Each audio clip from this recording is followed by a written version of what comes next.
I'd like to talk about India and the 2G scandal, or what's become known as the 2G scandal.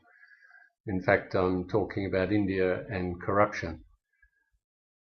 It's probably fair to say that corruption is a normal and accepted part of doing business in India. But it's not just business. Corruption affects everyday life. There are stories about how you can buy a driver's license, for example. But at last, this acceptance is no longer the case. Whilst a lot of people have opposed corruption for many, many years, there's now something different happening.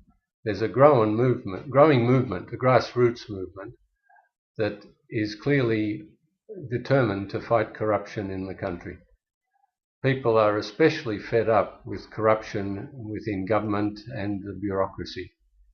As we see at the moment, people are taking to the streets, and it seems that that has caused the opposition to find its voice, and the newspapers and television are now awash with news of the anger against corruption.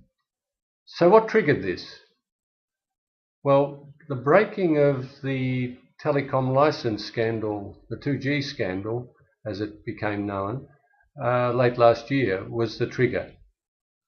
The scandal has already claimed the scalp, a resignation of the minister, and charges have been laid against the minister and others.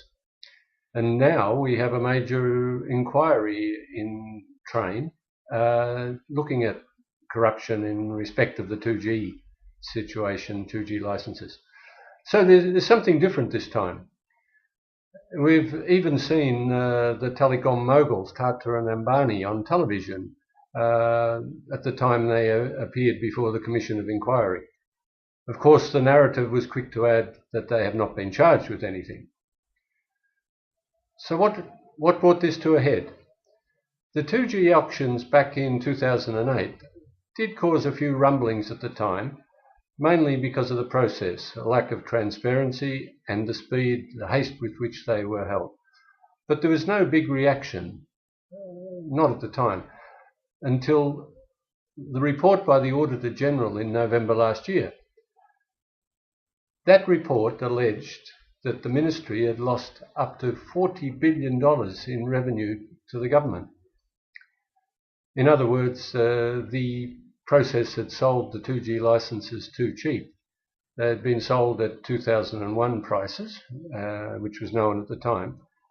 But most significantly, the process had benefited a select few in its corruption. This proved to be the trigger for what's happening right now. I must say, as an analyst, having looked at India for the last 10 years, the auditor's call of $40 billion lost to the government surprised me. On closer look at that, it turns out that that was in fact an upper limit of the estimates, and that was the one that was based on prices for 3G spectrum in 2010, last year.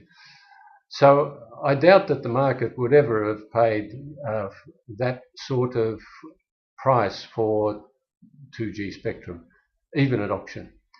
Nonetheless, if it has taken an exaggerated figure like that to come out of an auditor's report to draw attention to the extreme cases of corruption, then so be it. For the good of India, we may see action this time.